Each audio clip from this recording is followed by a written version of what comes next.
नमस्कार, candid conversations के नए एपिसोड में स्वागत है। और आज की सबसे बड़ी जो खबर है वो दिल्ली से है कि अरविंद केजरीवाल जी ने इस्तीफा दे दिया और उनकी जगह नई सीएम अब आतिशी होंगी। उनके इस्तीफे के पीछे जो सबसे बड़ा कारण है वो ये है कि जो उनको ईडी वाले केस में जमानत मिली थी, उसमें सुप्रीम कोर्ट ने कहा था कि वो मुख्यमंत्री के कार्यालय जाकर अपना मुख्यमंत्री का काम नहीं कर सकते हैं, और वही शर्तें इस सीबीआई वाले केस में भी लागू हुई हैं। तो सबसे बड़ा कारण तो ये था इस्तीफा देने का कि वो एज सीएम ऑफिस अपने नहीं जा सकते थे, तो वहां का काम किसी न किसी को तो करना ही था। लेकिन अरविंद केजरीवाल तो अरविंद केजरीवाल हैं, वो हमेशा से आपदा में अवसर ढूंढते रहते हैं। और शायद उन्होंने इस एक एक जो खराब है उनके लिए की खबर, उसको भी उन्होंने एक जलसा बना दिया है। और अब वो कुछ दूसरी बात यह है कि अरविंद केजरीवाल को इस्तीफा देना या पद त्याग देने का फायदा एक बार मिल चुका है, जब उन्होंने एक बार अपना इस्तीफा दे दिया था। और हालांकि भाजपा ने उसको भाग गए भगोड़ा करके कहा, लेकिन उसका साफ साफ फायदा अरविंद केजरीवाल को हुआ था।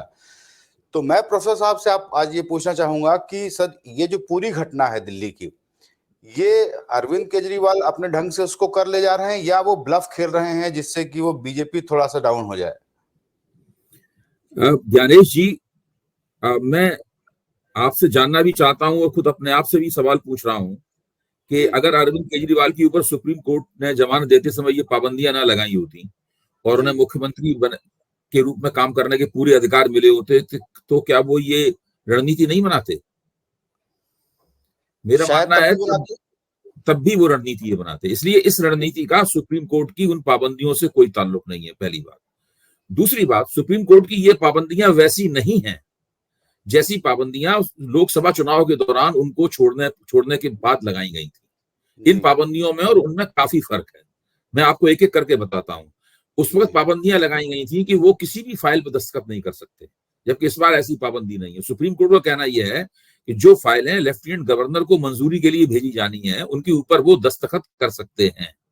और ऐसी फाइलें, दिल्ली की जो स्थिति है उससे 75% फाइलें ऐसी होती हैं जो लेफ्टिनेंट गवर्नर के पास दस्तखत करने के लिए मंजूरी के लिए जाती हैं, वो उसमें मुख्यमंत्री ही दस्तखत करके भेजता है। दूसरी बात, उनके ऊपर एक पाबंदी ये लगाई गई है कि वो सचिवालय नहीं आ सकते। लेकिन हम सब लोग जानते हैं कि आजकल सारे प्रधानमंत्री और सारे मुख्यमंत्री अपने अलग दफ्तर से ऑपरेट करते हैं। उनके लिए सचिवालय जाना कोई बहुत जरूरी नहीं होता। वो औपचारिक कामों के लिए सचिवालय जाते हैं। पीएमओ होता है, सीएमओ होता है, और वो कायदे से जहां पे मुख्यमंत्री होता है वहीं उसका दफ्तर बन जाता है। वो सारी कैबिनेट की बैठक अपने बंगले पे बुला सकते हैं। तो ये कोई पाबंदियां थी ही नहीं। पाबंदियां कोई मुद्दा ही नहीं। केवल भाजपा इस बात को मुद्दा बना रही है, जो बिल्कुल बेकार की बात है, जो दरअसल भाजपा के पास कुछ कहने के लिए नहीं है। इसलिए वो इस जो जजमेंट की पाबंदियां हैं उन पाबंदियों के पीछे छिपने की कोशिश कर रही है। अरविंद केजरीवाल को इस बात का, और उनके रणनीतिकारों को, उनके सलाहकारों को, उनके दोस्तों को इस बात का पूरा एहसास था कि पिछले 1.5 साल से उनके खिलाफ एक बहुत ही नियोजित और निरंतर एक अभियान चलाया जा रहा है, जिससे उनका जो यूएसपी है कि पार्टी भ्रष्टाचार के खिलाफ और एक नई राजनीति लाने के पक्ष में खड़ी हुई है, वो यूएसपी नष्ट हो सके। और उसके लिए लोगों को जेल में डाला गया और बिना मुकदमा चलाए इतने दिनों तक जेल में रखा गया, और पीएमएलए कानून का सहारा लिया गया, दफा 45 का सहारा लिया गया ताकि जमानत भी न मिलने पाए। तो ये सब हुआ, और मीडिया की मदद से एक जबरदस्त प्रचार मुहिम इनके खिलाफ चलाई गई। ऐसे में जरूरी था कि ये लोग नए सिरे से कुछ ऐसी बात करते जिससे इस प्रश्न के ऊपर फोकस पड़ता कि दरअसल ये काम करने वाली सरकार है, ये बेईमान सरकार नहीं है। ये नेता काम करने वाले हैं, ये नेता बेईमान नहीं है। इसलिए अरविंद केजरीवाल ने किया क्या? उन्होंने अपने किरदार पर और अपनी पार्टी के किरदार पर, अपनी सरकार के किरदार पर फरवरी में होने वाले चुनाव को एक जनमत संग्रह में बदल दिया। अब उनका देखा जाए तो 3 पंक्तियों का घोषणा पत्र है। घोषणा पत्र तो बहुत लंबा वो पेश करेंगे, लेकिन वो 3 पंक्तियां ही लोगों के बीच में ले जाएंगी। क्या आपका नेता बेईमान है या ईमानदार है? सरकार ने काम किया है नहीं किया है?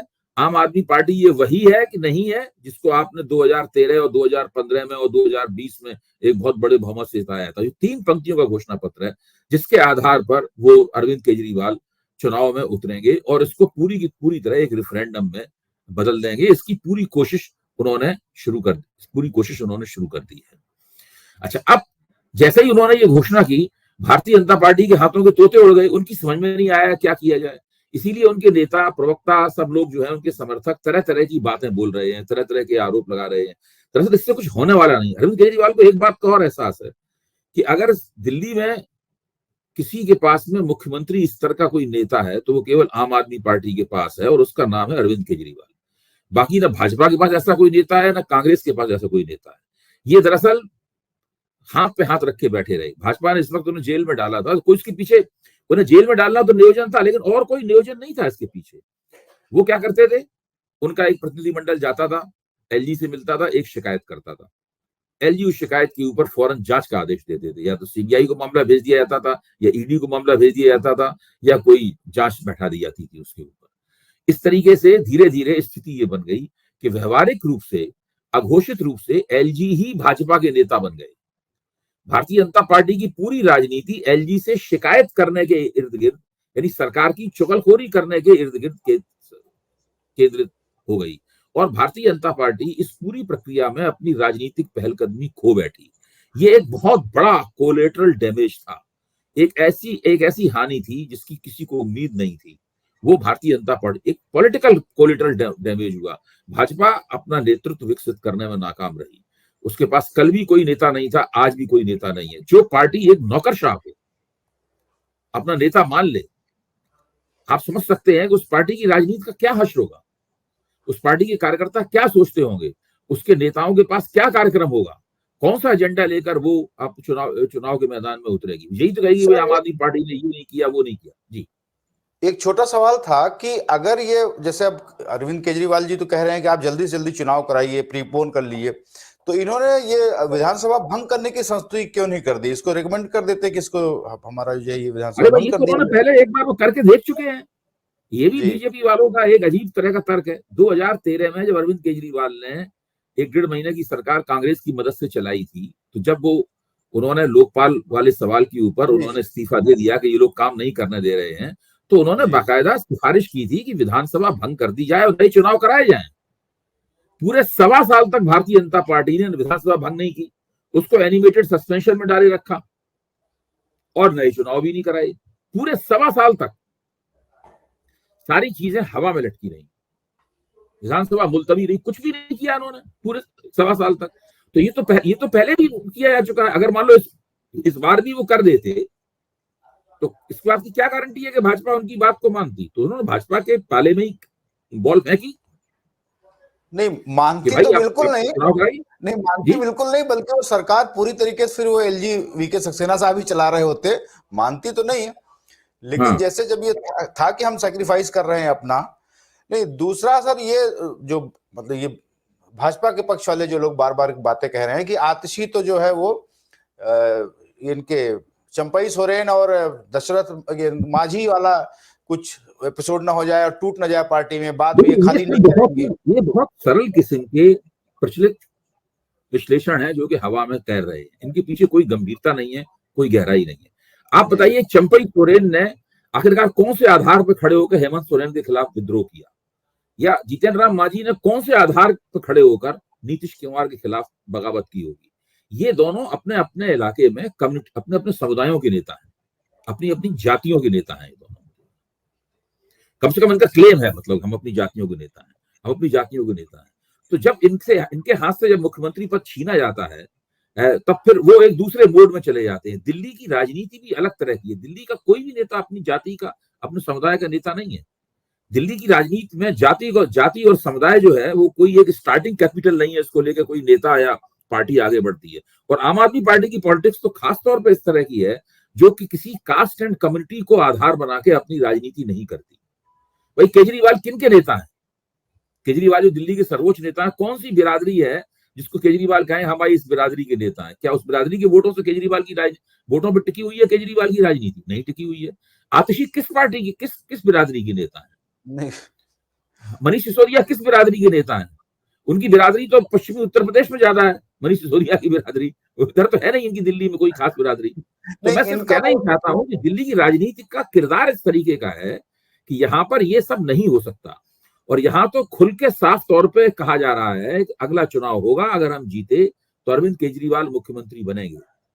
बिल्कुल जी साफ तौर पे ये बात बार बार कही जा रही है। खुद सौरभ भारद्वाज कह रहे हैं कि हम तो भारत की तरह खड़ाऊ लेके बैठेंगे। आतिशी कह रही हैं कि हमारा मुख्यमंत्री है वो अपने अपने दामन को जो दागदार किया गया था दामन है वो जनता की अदालत में अपना हिसाब मांग रहा है, तो फिर वो मुख्यमंत्री कुर्सी बैठेगा। स्पष्ट अरविंद केजरीवाल भी कह रहे हैं और इसमें किसी को कोई संदेह नहीं है, ये कोई छुपा हुआ बंदोबस्त नहीं है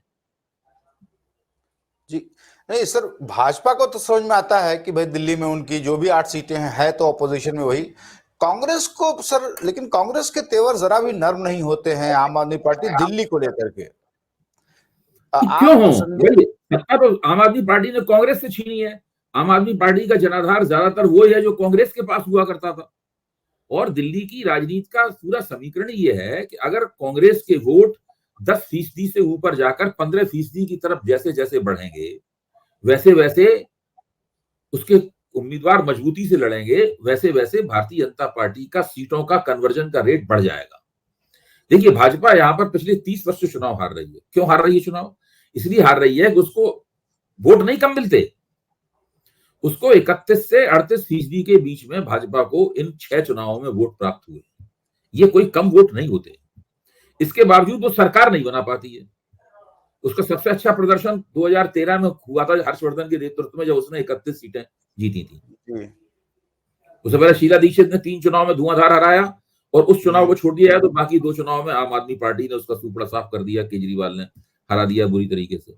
लेकिन इस पूरे दौरान आप देखिए उसके 31 से 38% के बीच में वोट, कभी 34, कभी 35, कभी 32, कभी 38% वोट भाजपा को मिलते हैं। कांग्रेस और आम आदमी की वोट बहुत आगे निकल जाते हैं, उससे निकलते रहे जब वो चुनाव जीते। अब स्थिति यह है कि जिन निर्वाचन भाजपा ने पिछली बार भी 8 सीटें कैसे जीती थी, क्योंकि उन 8 सीटों में आप देखिए कांग्रेस का उम्मीदवार अच्छा लड़ा। अगर कांग्रेस का उम्मीदवार पहले चुनाव में 3 सीटें भाजपा ने कैसे जीती थी, आप देखिए वहां कांग्रेस का उम्मीदवार अच्छा लड़ा था, इसलिए 3 सीटें जीती थी उसने भाजपा ने। कांग्रेस का उम्मीदवार जैसे ही कांग्रेस के वोट 5% या उससे कम जाते हैं, जो कि 0 के बराबर हैं, वैसे ही भारतीय जनता पार्टी सीधी लड़ाई में चुनाव हार जाती है। ये होता है और बहुत बुरी तरीके से हारती है। तो उसके पास 3, 4, 5, 10 में नहीं सीटें आ पाती, 10 में सीटें नहीं आ पाती। तो आम आदमी पार्टी की पूरी कोशिश ये है, जो साफ तौर पर दिखाई भी पड़ती है, कि कांग्रेस के वोट फिर से 5% के आसपास ही रह जाएं। कांग्रेस, अगर आम आदमी पार्टी इस कोशिश में नाकाम रही तो वो 2015 या 2020 जैसा नतीजा नहीं निकाल पाएगी। ये बहुत जरूरी है। तो आम आदमी पार्टी को भाजपा को नहीं देखना है, वो जानती है कि भाजपा को कितना वोट मिलेगा। सबको पता है कि भाजपा, हमसे अभी पूछ रहे हो भाजपा को कितना वोट मिलेगा, हम अभी बता देते हैं। लेकिन कांग्रेस को कितना वोट मिलेगा ये एक बहुत बड़ा सवाल है। अगर कांग्रेस को बड़े पैमाने पर दलित वोट मिल गया, जैसा कि लोकसभा चुनाव में मिला है, अगर कांग्रेस को अच्छी तरीके से मुसलमान वोट मिल गया, तो आप निश्चित समझिए कि भारतीय जनता पार्टी तो दिल्ली का नतीजा बिल्कुल भिन्न होगा। एक सर, दिल्ली का एक चरित्र और है, वो जरा मैं समझ नहीं पाता हूं। कहते हैं कि भाई लोकसभा और विधानसभा चुनाव का वोटिंग का पैटर्न अलग होता है, मुद्दे अलग होते हैं। लेकिन सर दिल्ली में जो 2 बार से देखा, 2014, 2019, गर्मियों में चुनाव होते हैं, 7 की 7 सीट बीजेपी, उसी के 6 महीने बाद विधानसभा के हो जाते हैं, तो बीजेपी को 3 सीट मिलती है, 8 सीट मिलती है। आखिर वोटर वही है। इतना ज्यादा शिफ्ट सर कैसे होता है? लोकसभा में बिल्कुल मोदी जी बीजेपी, और विधानसभा अभी तक 2015 में और नहीं 2014 में और 2019 में तो हुआ ये था कि कांग्रेस, आम आदमी पार्टी और भाजपा तीनों अलग अलग लड़े थे। तो उसमें हुआ ये कि कांग्रेस को मुसलमान वोट बड़े पैमाने पर बट गए, दलित वोटों में बट गए। और कांग्रेस का एक राष्ट्रीय चरित्र है, कांग्रेस हमेशा भाजपा की प्रमुख प्रतिद्वंदी रहती है, चुनाव जीते या हारे। तो लोकसभा चुनाव में वोटर सोचता है कि भाई दावेदारी तो इन दोनों के बीच में है, आम आदमी पार्टी के पास कोई दावेदारी नहीं है, वो इस तरीके से सोचता है। इस चुनाव में क्या हुआ कि इस चुनाव में कांग्रेस और आम आदमी पार्टी के बीच में समझौता हुआ, लेकिन उस समझौते का लाभ किसी पार्टी को नहीं मिला, क्योंकि वो समझौता केवल कागज पर रह गया। उस समझौते का कोई जमीन पे असर नहीं हुआ।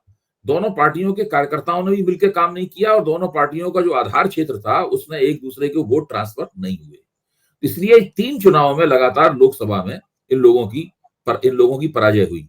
जबकि उत्तर भारत में भाजपा के खिलाफ एक हवा थी, वो हवा आपको उत्तर प्रदेश में दिखाई पड़ती है, वो हवा दिल्ली के बगल में आपको हरियाणा में दिखाई पड़ती है, वो हवा आपको पंजाब में दिखाई पड़ती है, वो हवा राजस्थान में दिखाई पड़ती है, बहुत जगहों पे वो हवा आपको दिखाई पड़ती है वहां पे। तो ये स्थिति है। दूसरे, भारत में भारतीय चुनाव में एक स्प्लिट वोट की परिघटना भी अपना काम हमेशा करती रहती है। जरूरी नहीं कि हर जगह हर बार करे वो, लेकिन वो है, वोटर जो है वो लोकसभा के लिए भिन्न तरीके से सोचता है और विधानसभा के लिए भिन्न तरीके से सोचता है। कभी कभी नहीं भी सोचता है, क्योंकि परिस्थितियां वहां की इस तरह की होती हैं, कुशासन इतना ज्यादा होता है कि फिर वो लोकसभा में भी हराता है और वो वैसे और भी हराता है। तो ये एक, जैसे विधानसभा में उसने उत्तर प्रदेश में भारतीय जनता पार्टी को जिताया था, हालांकि वहां भी 58 सीट भाजपा हार गई थी, भाजपा के 14, 12, 13 मंत्री हार गए थे, एक उप मुख्यमंत्री चुनाव हार गया था।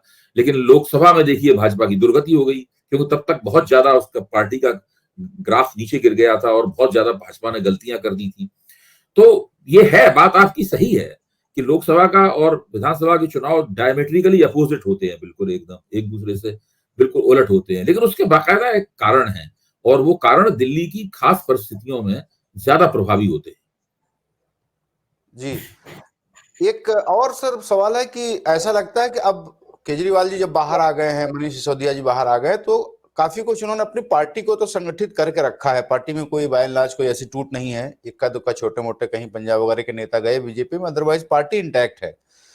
लेकिन सर जो बीजेपी कह रही है, इमेज उनकी जो डेंट करने की कोशिश कर रही है कि इतना बड़ा शराब घोटाला हो गया, शराब नीति घोटाला हो गया, पैसा लिया गया, आपको लगता है कि वो इमेज अपनी बचा कर रख पाए हैं या कुछ डेंट होगा इससे केजरीवाल के वोट्स में? देखिए, मैं इस बात का जवाब एक ऐसे व्यक्ति के हवाले से दूंगा जिनका काम ही ये है पता लगाना है कि किस नेता की क्या इमेज है।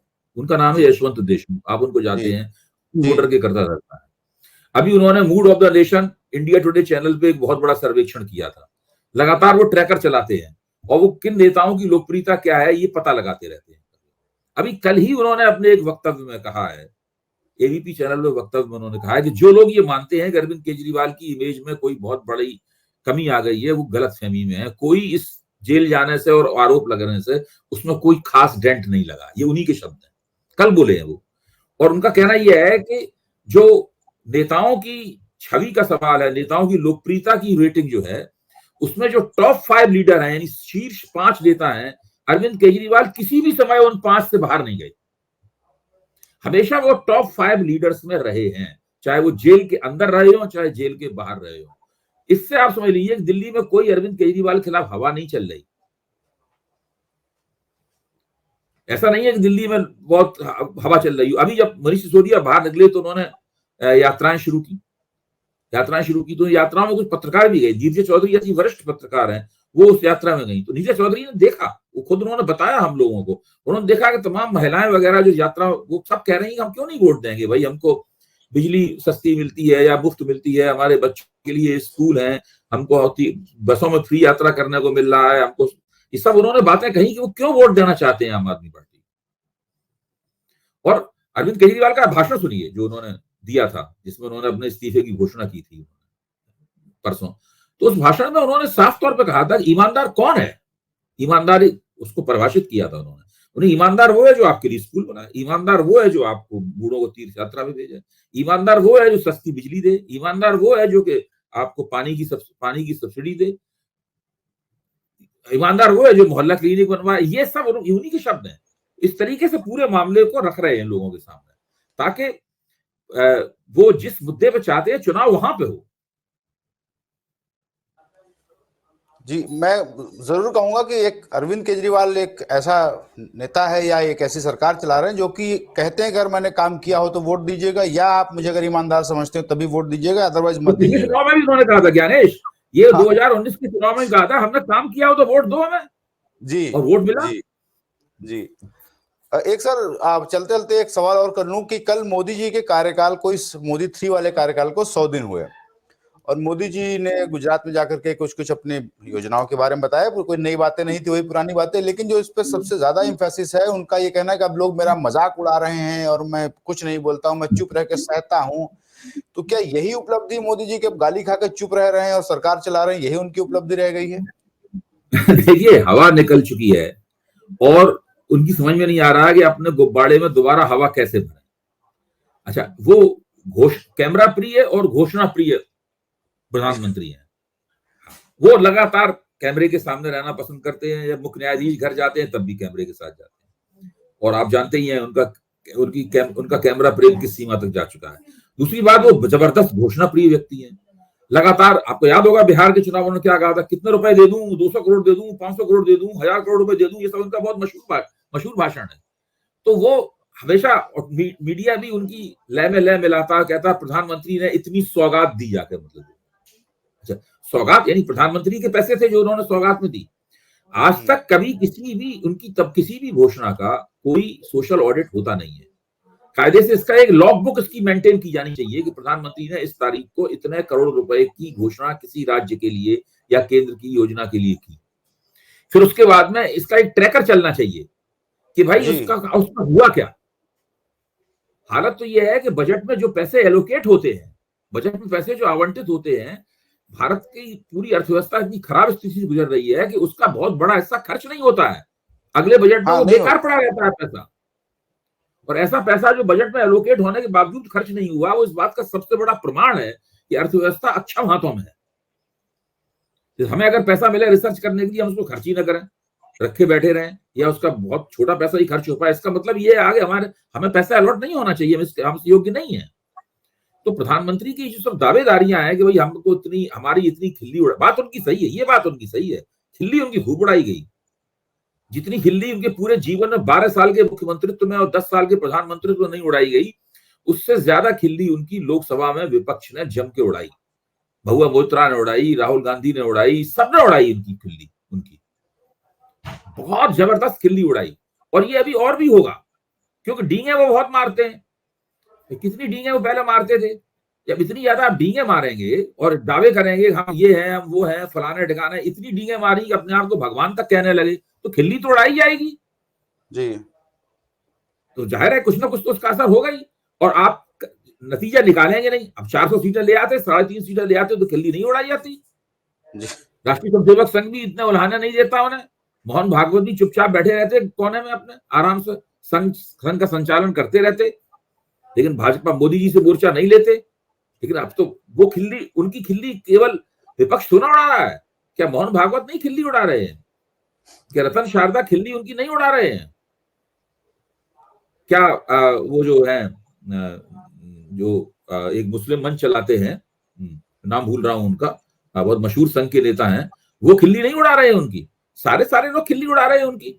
तो उनके अंदर से भी खिल्ली उड़ रही है। और भाजपा के आप सामान्य कार्यकर्ताओं से बात करके देखिए, मझोले स्तर के नेताओं से बात करके देखिए, निजी बातचीत में वो मोदी कितनी खिल्ली उड़ाते हैं, क्या नकलें बनती हैं उनकी, क्या मिमिक्री होती है उनकी, ये हालतें। अच्छा, अब आप कहते हैं कि हमने घोषणाएं कर दी, बोले मुझे बड़ी तसल्ली है कि हम 100 दिन के अंदर हम चुप रहे, अपमान बर्दाश्त करते रहे और हमने इतने 100 या इतने 1000 करोड़ की घोषणाएं कर दी। इससे क्या होता है? अगर आपकी घोषणाएं जमीन पे उतरती तो आप चुनाव हारते ही नहीं, बहुमत खोते ही नहीं। बहुमत तो आपने खोया इसीलिए है कि आपने दरअसल केवल घोषणाएं की, काम करके नहीं दिखाया। ये जो सर आपने कहा कि बीजेपी के अंदर से भी आवाजें उठ रही हैं, उसका ही शायद आप देखिए असर कि हरियाणा चुनाव में भाजपा में जो इस समय सरफटौल है, अब तो मतलब ये अनिल विज खुलेआम कह रहे हैं कि बस चुनाव के बाद जो मैं भी सीएम पद की घोषणा करूं। हालांकि राव इंद्रजीत सिंह पहले ही कह चुके हैं कि वो तो मुख्यमंत्री, वो तो मानते हैं कि मुख्यमंत्रित्व उनका मौरूसी हक है। हरियाणा जब बना था तो पहले मुख्यमंत्री बने थे इनके पिताजी राव वीरेंद्र सिंह जी। तो उसके बाद से वो मानने लगे कि अहिरवाल का ही बंदा होना चाहिए मुख्यमंत्री। जब नहीं बनता है तो हर चुनाव में वो मुख्यमंत्री पद के दावेदार होते हैं। इस चुनाव में और भी ज्यादा है। इस चुनाव में तो उन्होंने ये भी कह दिया था कि भाई हमने तो विश्व रिकॉर्ड बना दिया राज्य मंत्री बने रहने का, यानी कैबिनेट रैंक का मंत्रिमंडल नहीं मिलता, इसके ऊपर भी उन्हें आपत्ति है। तो ये सब चीजें पहले भाजपा में नहीं बोली जाती थी। जिस तरह अनिल विज ने अपना दावा ठोका है, 10 साल में पहले भी दावा ठोक सकते थे, क्यों नहीं ठोका उन्होंने अपना दावा? असंतुष्ट तो हमेशा ही रहते हैं। वो तो हरियाणा भाजपा के स्थायी असंतुष्ट नेता है। तो आज के लिए सर इतना ही, और हरियाणा और कश्मीर के चुनाव पे हम अगले एपिसोड में बात करेंगे। आज का समय समाप्त हो गया। हमसे बात करने के लिए धन्यवाद बहुत।